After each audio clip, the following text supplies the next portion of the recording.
Bismillahirrahmanirrahim. Assalamualaikum warahmatullahi wabarakatuh. Alhamdulillah, hari ini kalian anak-anak sehat semua ya. Oke, karena sebelumnya kalian sudah membahas tentang gerak ya. Untuk kali ini kita akan melanjutkan ke materi selanjutnya, yaitu materi gaya ya. Ini masih satu bab dengan materi yang kemarin, yaitu bab 2 ya.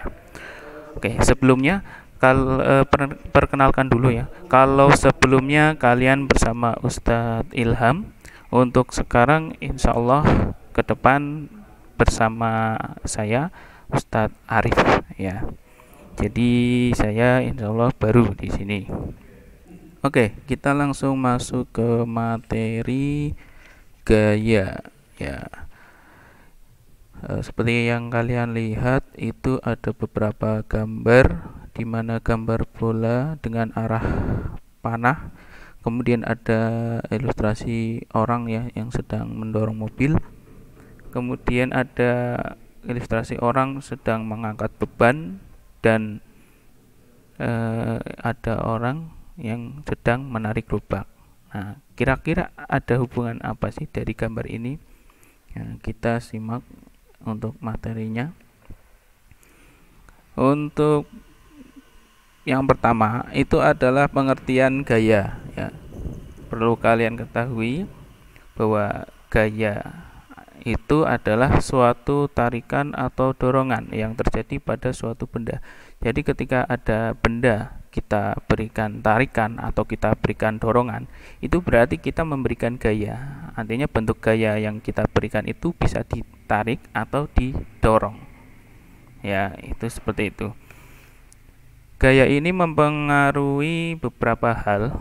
Ya, yang pertama bisa kalian lihat, itu menyebabkan perubahan kecepatan benda yang bergerak ya.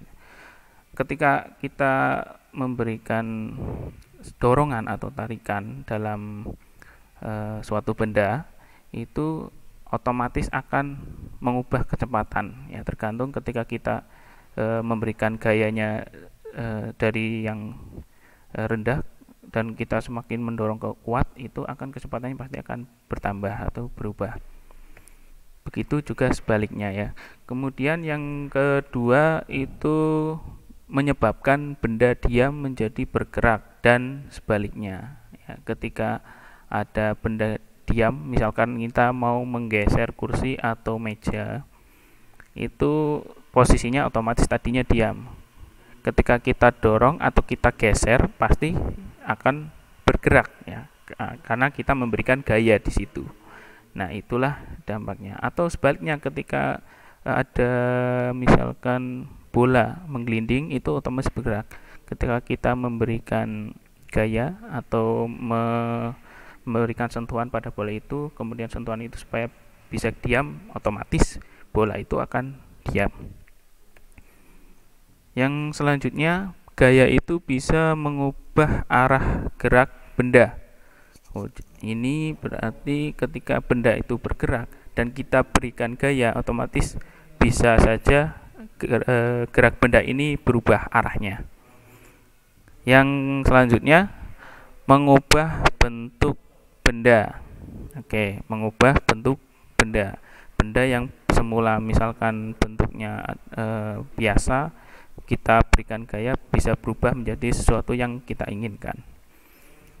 Langsung ke contoh, kita lihat ada orang ya, atau pembalap di sini ya, pembalap F1 itu sedang mendorong mobilnya yang semula berhenti. Di sini kita bisa lihat bahwa bendanya di sini adalah mobil.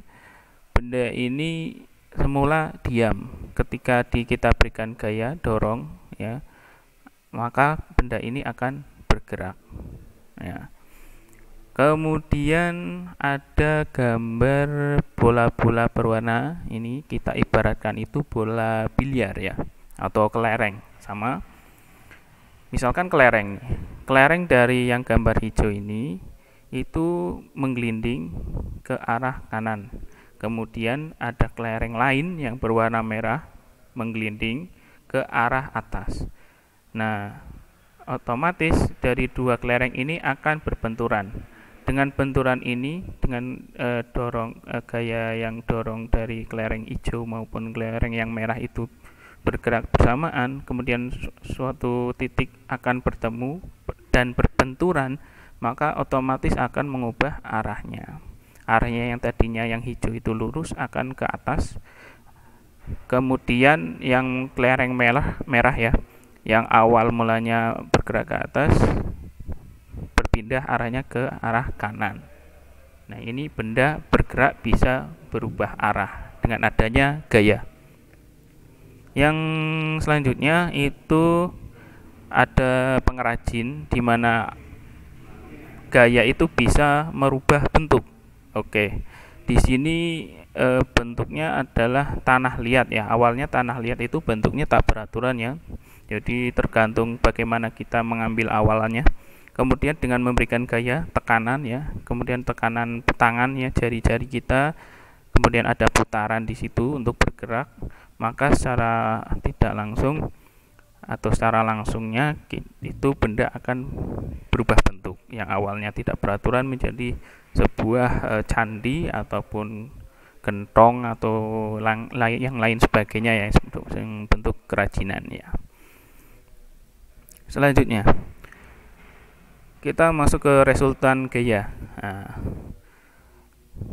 penjelasannya adalah apabila sebuah benda bekerja ke beberapa gaya, maka untuk menentukan total gaya yang bekerja pada benda tersebut, kita juga harus memperhatikan arahnya. Ya, arahnya kita lihat. Total gaya yang bekerja pada benda disebut dengan resultan gaya. Ya, jadi ke arah mana saja ketika itu ditotal nilainya itu kita sebut dengan resultan gaya. Simbolnya adalah sigma F ya. Kita lihat untuk yang pertama, kondisi yang pertama, ketika gaya-gaya yang ada itu segaris dan searah, maka nanti hitung resultan gayanya itu tinggal dijumlahkan. Kita lihat contohnya. Contohnya adalah ketika ada F1 ini, kemudian memberikan gaya ke arah kanan, maka F2 pun ternyata ada gaya lain yang searah dan segaris untuk memberikan gaya. Maka resultan gaya yang bekerja di sini bisa dirumuskan sama dengan sigma F sama dengan F1 plus F2 karena searah, maka hasilnya itu tinggal dijumlahkan. Kalau ada F3 dan searah juga, maka ya tinggal dijumlahkan, berarti F1, F2 dan F3 gitu ya. Jadi mudah. Bagaimana kalau kondisinya sebaliknya? Artinya gaya-gaya yang segaris ini itu ternyata kok berlawanan arahnya, maka rumusnya nanti dikurangi ya, kebalikan dari yang searah itu dijumlahkan, kalau yang berlawanan dikurangi. Contoh F1 mengarah ke balok ini ke arah kanan ya, kemudian ternyata gaya yang lain yang bentuk F2 ini memberikan dorongan ke arah yang sebaliknya, ke arah kiri, maka sigma F-nya memberikan sebuah rumus yang berbeda. Jadi poinnya adalah dikurangi ketika berlawanan, maka sigma F sama dengan F1 dikurangi F2. Kalau ada F3 yang berlawanan ke arah kiri, maka juga dijumlahkan dengan F2, namun nanti dikurangi dengan F1. Kemudian ada beberapa macam gaya yang kita lihat ya di kehidupan kita. Yang pertama ada gaya otot. Ini ada orang mengangkat barbel, itu memang gaya yang bersumber dari otot atau gerak tubuh kita. Yang kedua ada gaya pegas. Contoh ketika kalian berlatih memanah, itu ada pegas yang bekerja di sini ya, yaitu karet yang atau tali yang ada di anak panah ini yang memberikan dorongan ke arah sasaran sehingga arah anak panah ini terdorong karena ada gaya pegas yang ada di tali panahan. Kemudian gaya gesek, ya, gaya gesek ini gesekan antara lantai atau bagian bawah dengan benda yang didorong. Ini memberikan gaya, ya, bisa saja gaya gesek ini menguntungkan dan bisa saja merugikan. Nanti kita akan simak ke slide selanjutnya. Kemudian ada gaya gravitasi, ya, ini ada seorang yang sedang duduk-duduk dan tiba-tiba ada buah apel yang jatuh, ya. Ini biasanya peristiwa yang biasanya digambarkan yaitu seorang pakar gaya juga, namanya Isaac Newton. Ada cerita bahwa Isaac Newton itu awalnya duduk-duduk di bawah pohon sedang membaca, kemudian tiba-tiba melihat peristiwa buah jatuh ke bawah tiba-tiba, dan si Isaac Newton ini memberikan sebuah teori yang disebut dengan hukum Newton. Nah, nanti akan kita bahas selanjutnya. Dan ini awal mulanya dari gaya gravitasi, ya. Jadi ada tarikan, ya, gravitasi dari bumi sehingga ketika ada benda yang dari atas itu lepas atau jatuh pasti akan turun jatuh ke arah bawah atau arah bumi. Ada selanjutnya gaya magnet. Gaya magnet ini memberikan tarikan atau dorongan tergantung dari arahnya, ya, kutubnya, kutub positif atau negatif. Dan ini magnet ini memang khusus, ya, maka ada jenis gaya magnet. Yang selanjutnya ada gaya listrik, ya. Listrik ini ketika ada daya listrik ke alat-alat elektronik akan memberikan sebuah gerakan, bisa kipas atau nanti kalau ke kulkas bisa suhu, kalau ke lampu bisa panas atau cahaya. Oke, next, selanjutnya kita bahas dengan gaya gesek. Gaya gesek ini merupakan gaya yang timbul akibat dua permukaan yang bergesekan. Ya, tadi ada orang menggeser lemari, otomatis antara alas lemari dengan bagian bawah lantai atau alas yang paling bawah tanah itu akan bergesek. Maka ini menimbulkan gaya gesek. Nah, ada konsekuensinya, yaitu otomatis ketika gaya gesek bekerja, maka arahnya akan berlawanan dengan arah gerak benda yang sifatnya ini untuk menghambat gerak benda tersebut, ya. Otomatis, ya, ketika kita menggeser lemari atau kursi itu kan bagian bawahnya bergesekan, maka sebenarnya menghambat, ya.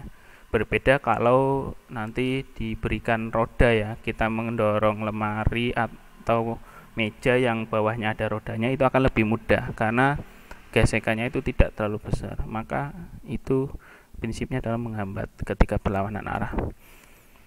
Nah, ada sebenarnya keuntungan dari gaya gesek. Keuntungannya adalah ketika ada gaya gesek bekerja, itu contohnya ada di alas kaki atau sendal kita atau sepatu.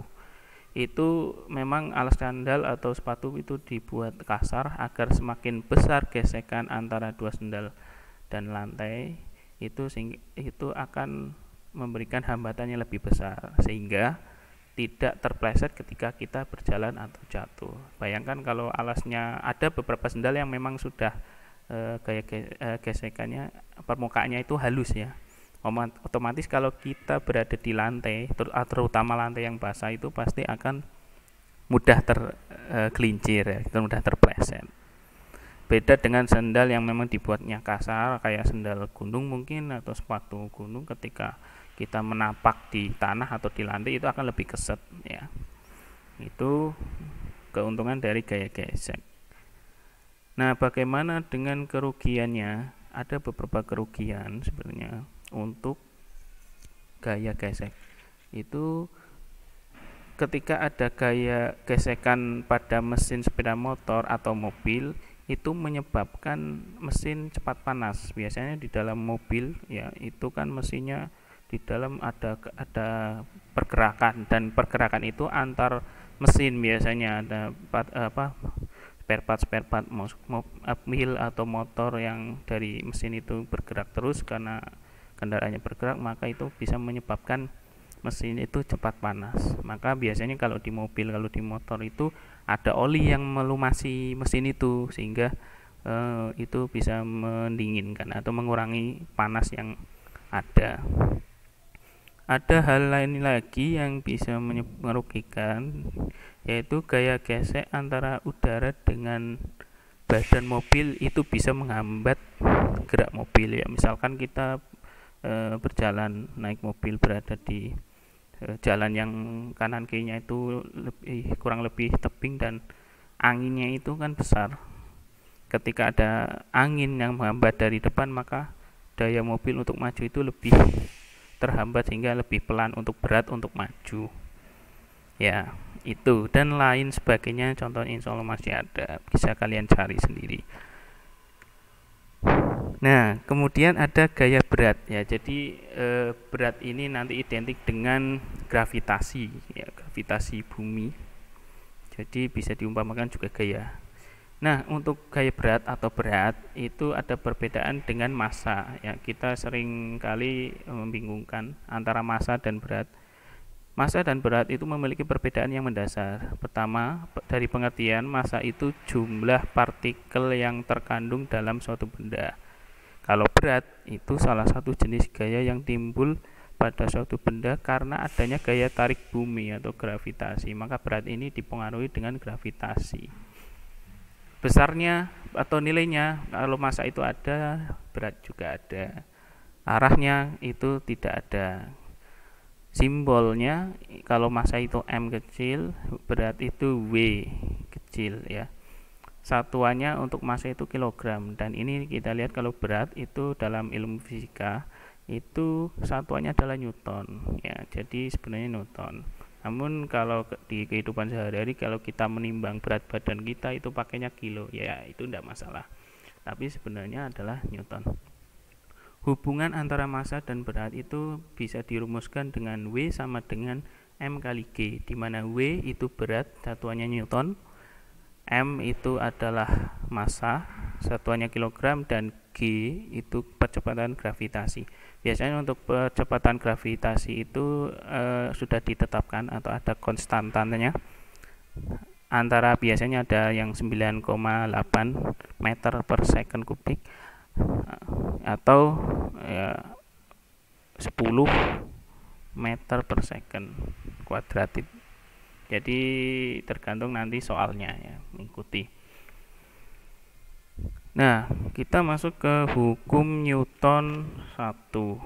Ya, di sini ada hukum Newton. Nah, tadi saya sekilas menerangkan tentang tokohnya, yaitu Isaac Newton tadi ya. Awal mulanya yang tadi duduk-duduk di bawah pohon, kemudian melihat fenomena benda jatuh, maka si Isaac Newton ini membuat sebuah konsep dalam bentuk hukum ya. Hukum yang pertama dari Newton ini adalah bunyinya sebagai berikut. Sebuah benda akan tetap diam atau bergerak dengan kecepatan tetap, atau dalam kurung tidak mengalami percepatan atau tidak semakin bertambah kecepatannya ya, selama resultan gaya yang bekerja pada benda itu 0. Ya, artinya benda kalau dia itu diam, tidak ada gaya, berarti kalau tidak ada gaya kan berarti jumlah atau besar gayanya 0, tidak ada nilainya, maka dia akan tetap diam ya, sampai kapanpun. Kalau benda itu bergerak dalam posisi bergerak, kalau tidak diberi gaya lagi yang lebih besar, maka dia tidak akan mengalami percepatan atau tidak semakin cepat ataupun tidak semakin lambat, tetap aja kecepatannya segitu. Seperti itu ya, itu hukum Newton 1. Rumusnya adalah sigma F sama dengan 0. Masuk ke hukum Newton 2. Hukum Newton 2 itu berbunyi percepatan benda ya, kecepatan benda yang bergerak itu sebanding dengan besarnya gaya. Berarti sebanding itu ya sejajar ya, sebanding yang diberikan dan berbanding terbalik dengan massa benda. Artinya massa benda ini yang menghambat nanti antara percepatan dan gaya itu tadi, karena berbanding terbalik. Kalau kita lihat rumusnya itu F atau gaya ini sama dengan M kali A, FMA. Kalau diubah dengan rumus yang lain, kalau yang dicari percepatan maka F per M, ya, F per M.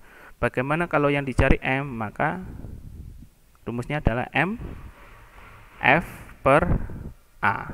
Ya, jadi nanti lebih mudah kalau kalian bisa tahu segitiga rumus itu tadi. Nah, A itu percepatan dengan satuan meter per sekon kuadrat, F itu gaya, satuannya Newton, dan M itu massa, satuannya kilogram. Ya, seperti itu. Oh ya, ini belum, contohnya adalah ini. Ada ekor apa ini, hewan ya. Kemudian ada sedang menarik uang, di mana uang ini kan punya massa ya, maka akan ke bawah atau menghambat dari gaya kerja F untuk menarik uang itu tadi. Nah, itu gambarannya. Nah, kita masuk ke Newton 3. Hukum Newton 3 ini berbunyi, apabila benda memberikan gaya aksi, kita memberikan sebuah aksi kepada benda lain, maka benda lain itu akan memberikan gaya reaksi kepada kita dengan gaya tersebut memiliki besar yang sama tetapi berlawanan arahnya. Ya, jadi ada sebab ada akibat ya. Mungkin contohnya seperti itu. Nah, kita lihat pada gambar di bawahnya. Pernahkah kamu menendang batu? Apa yang kamu rasakan? Atau kamu pernah nendang tembok atau apa yang lain sebagainya, besi? Nah, ini diibaratkan orang sedang menendang batu, ya, kurang kerjaan ya, masa menendang batu. Kita lihat, orang menendang batu itu memberikan arah panah ke batu, berarti memberikan gaya dengan aksi ya. Jadi bentuknya aksi, orang ini memberikan gaya ke batu. Nah, batu ini sebenarnya diam, tapi karena diamnya itu lebih kuat, maka memberikan seolah-olah memberikan reaksi ke kaki kita kembali, sehingga memberikan rasa sakit ya, karena kaki kita menjadi kebentur lagi ke batu. Kita menendang ke batu, tapi batu memberikan seolah-olah reaksi. Kemudian yang selanjutnya, kalau kalian pernah melihat roket ya, roket yang mau terbang ke angkasa itu kan biasanya peluncurannya itu memberikan semburan api yang banyak sekali ya, itu yang besar sekali. Maka semburan api roket ini yang berasal dari bahan bakarnya itu melakukan gaya aksi. Jadi semburan roketnya memberikan ke bawah dan roketnya akan terbang atau bergerak ke arah atas. Ya, jadi ketika semburan api roket ini menyembur, itu memberikan aksi, sehingga reaksinya adalah roket ini dapat mengangkat atau terbang ke atas. Jadi aksinya itu ke bawah dengan adanya semburan roket itu, api roketnya, kemudian memberikan dampak pesawat roketnya itu ke atas, reaksi terbang ke atas karena ada dorongan itu tadi. Itu adalah contoh yang paling mudah. Jika kita lihat ilustrasi gambar ini seperti roket ya. Jadi roket itu sebenarnya punya massa.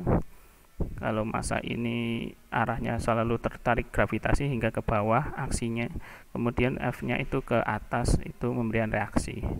Maka kalau dirumuskan adalah F aksi sama dengan minus F reaksi. F aksi sama dengan min F reaksi. Itu berlaku hukum Newton 3. Nah, satuan gaya. Di sini rumus umum gaya F itu adalah gaya sama dengan M massa kali A percepatan. Di mana F ini ya, sudah bisa kalian lihat. Dalam satuan SI standar internasional ya, dalam satuan standar internasional, kalau rumus tadi ini dibentukkan dengan satuan, maka F itu sama dengan kilogram, kemudian dikali M ya, kilogram itu tadi massa, satuannya kilogram, kemudian percepatan A ini satuannya meter per detik kuadrat atau second kuadrat, kemudian F nya itu satunya adalah Newton atau N, begitu. Nah, kita lihat contoh soal yang berkaitan dengan hukum Newton 1. Oke, soal nomor 1, contoh soal nomor 1. Sebuah balok bermassa 5 kg atau dalam kurung beratnya W sama dengan 50. Kemudian digantung dengan tali dan diikat pada atap ya. Jadi bendanya digantung dan diikat pada atap, otomatis bendanya menggantung. Jika balok diam ya, maka berapa tegangan talinya, atau kita simbolkan T, atau gaya yang ada di talinya itu otomatis tertarik kan. Nah, jawaban, karena baloknya diam maka berlaku hukum Newton 1, yaitu sebagai berikut. Sigma F sama dengan 0 atau F nya resultan gayanya 0 karena diam tadi, memberikan rumus T kurangi W sama dengan 0. T itu tadi tegangan talinya, kemudian dikurangi W nya beratnya berapa, 50 Newton. Kita lihat T nya belum diketahui karena mau dicari tahu, karena tegangan talinya kita ingin cari tahu, dikurangi 50 atau berat ya sama dengan 0, maka diketahui T sama dengan 0. T sama dengan 50 Newton. Ya, tadi min 50 ini bergeser ke yang sama dengan yang sisi sebelahnya, sehingga 0-nya hilang, maka minusnya hilang, jadi 50 Newton. Jadi gaya tegangan tali yang bekerja pada balok tersebut adalah 50 Newton. Lanjut ke contoh soal yang kedua. Ada benda diam. Ketika diketahui benda diam, hitunglah gaya normal yang bekerja pada benda berikut dengan G, ketetapannya adalah 10, misalkan di sini 10 meter per second kuadrat. Jawab. Ya, ini contoh ilustrasi bendanya adalah beratnya ini 6 kg ya, atau massanya 6 kg, bukan berat ya, massa. Dia diam di sini, maka berapa sih gaya normalnya, gayanya? Nah, kita lihat. Hitung dulu, diketahui dulu massa sama dengan 6 kg, gravitasinya G-nya adalah 10 meter per second kuadrat. Nah, maka dimasukkan rumus untuk berat, jadi gaya beratnya W sama dengan M kali G. 6 dari massa, 10 dari G gravitasi, maka ketemu 60 Newton. Ini adalah beratnya. Nah, belum selesai, kita lihat lagi. Dari contoh soalnya kita dapat mengetahui bahwa berat itu dipengaruhi oleh gravitasi tadi ya. Jadi berat itu selalu terpengaruhi oleh gravitasi untuk ke bawah ya. Dan gaya normal ini N itu selalu tegak lurus ke permukaan yang bersentuhan dengan benda. Maka kita lihat ilustrasi gambarnya adalah seperti ini ya. Jadi W itu selalu berpengaruh dengan berat atau gravitasi ke bawah, dan ini bendanya itu karena tertahan oleh papan atau lantai itu selalu tertahan mengarah ke atas ya. Gaya normalnya itu harusnya ke atas, maka berbanding terbalik ya, tegak lurus. Maka sehingga rumusnya adalah sebagai berikut. N ini adalah untuk mencari gaya normal dikurangi W ya. Karena berlawanan, maka tadi ketetapan yang tadi itu kalau gayanya itu berlawanan, satunya ke atas ke bawah, maka di sini minus ya, jadi berkurang. N yang harusnya ke atas tadi dikurangi W arahnya ke bawah sama dengan 0 karena posisinya bendanya dia, maka ini di sini langsung 0 ya, tulis ketetapannya. Kemudian N dikurangi 60. 60 itu didapat dari W berat tadi sama dengan 0. Kemudian diketahui N 60-nya minus 60-nya pindah, maka menghasilkan 60 Newton. Sehingga gaya normal benda diam tersebut adalah 60 Newton. Begitu. Nah, kemudian ada contoh soal hukum Newton yang 2. Ada sebuah benda ditarik dengan 3 gaya seperti pada gambar yang di samping ya, kita lihat. Kemudian berapakah besar percepatan yang dialaminya? Nah, untuk gaya yang pertama ini F pertama ada 20 Newton mengarah ke kiri. F2 nya 40 Newton mengarah ke kanan, dan F3 80 Newton mengarah ke kanan. Beratnya atau masanya itu adalah 10 kg. Jawaban, kita cari tahu resultan gaya dulu atau F-nya dulu ya, karena nanti rumusnya adalah F sama dengan M kali A ya, rumus asalnya. Maka harus dicari tahu F-nya dulu atau resultan F-nya, resultan gaya. Kita lihat bahwa resultan gaya di sini yang sejajar atau searah itu ada 40 Newton dan 80 Newton, sama-sama ke kanan. Maka kita tulis dulu di sini biar lebih mudah. Maka dijumlahkan 40 Newton plus 80 Newton, dan yang berlawanan itu tadi adalah 20 Newton, itu arahnya ke kiri, maka minus dikurangi 20 Newton. 40 tambah 80 itu 120. 120 dikurangi 20 maka 100, maka ketemu F-nya atau resultan gayanya itu 100. Kemudian setelah ketemu F-nya ya, resultan F itu dimasukkan rumus F sama dengan M kali A. F-nya tadi udah ketemu 100 Newton sama dengan masanya itu adalah 10 kg ya, tadi ini bendanya. Kemudian dikali A ini yang lagi dicari ya, ini pusatnya percepatan. Maka sama dengan di bawahnya 10 kg ini berpindah ke sisi yang sebelah kiri, maka menjadi dibagi, maka 100 dibagi 10 sama dengan A. Maka A-nya nanti ketemu 100 dibagi 10 maka 10. Maka A-nya sama dengan 10 meter per second kuadrat. Sehingga percepatan benda tersebut sebesar 10 meter per second kuadrat. Nah, ini contoh hukum Newton 2. Contoh yang kedua, kita lihat. Ada sebuah motor melewati tanah lapang. Angin berembus sangat kencang sehingga motor mengalami pelambatan 1 meter per second kuadrat. Apabila massa motor 90 kg, maka seberapa besar gaya dari angin yang mendorong motor tersebut?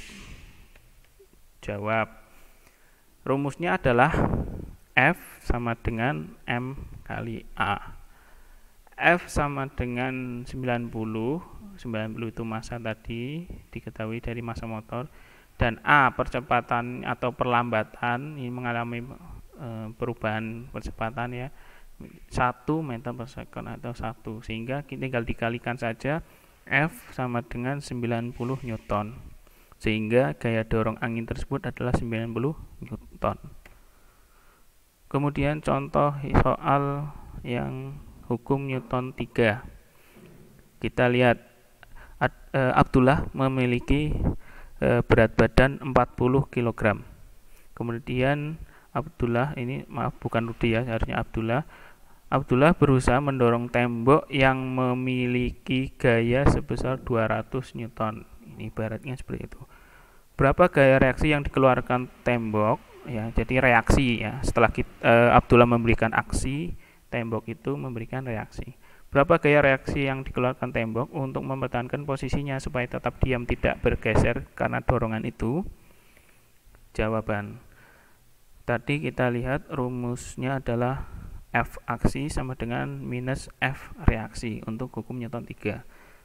Kemudian di sini tinggal diturunkan aja. F aksinya tadi berapa dari temboknya itu tadi ya, atau dari dorongannya itu tadi, maaf, itu adalah 200 Newton, dan F reaksinya yang kita cari tahu.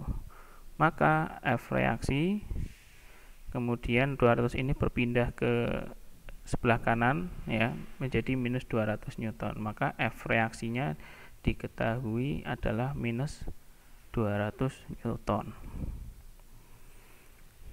Kemudian contoh yang kedua dari hukum Newton 3, yaitu sebuah balok bermassa 5 kg atau beratnya W sama dengan 50 Newton digantung dengan tali dengan diikat ya. Jika balok diam, berapakah tegangan talinya? Ini kurang lebih hampir sama dengan yang tadi. F reaksi sama dengan F aksi sama dengan F reaksi.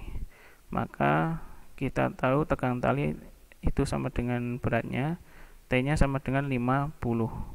Maka gaya yang tegangan tali itu bekerja pada balok tersebut adalah 50. Ya. Oke, untuk latihan soalnya tadi kita sudah mencoba membahas. Sekarang ada beberapa soal yang bisa kalian coba di rumah setelah melihat materi ini. Ya, jadi ada 3 soal yang bisa kalian cermati untuk dicoba di rumah. Oke, sekian dan terima kasih. Mudah-mudahan kalian bisa memahami untuk bab gaya ini, dan cobalah untuk berlatih soal yang tadi Ustadz sebutkan, dan bisa melihat soal-soal untuk yang lain ada di buku. Terima kasih. Wabillahi taufik wal hidayah. Wassalamualaikum warahmatullahi wabarakatuh. Subhanakallahumma wa bihamdika asyhadu an la ilaha illa anta astaghfiruka wa atubu ilaik.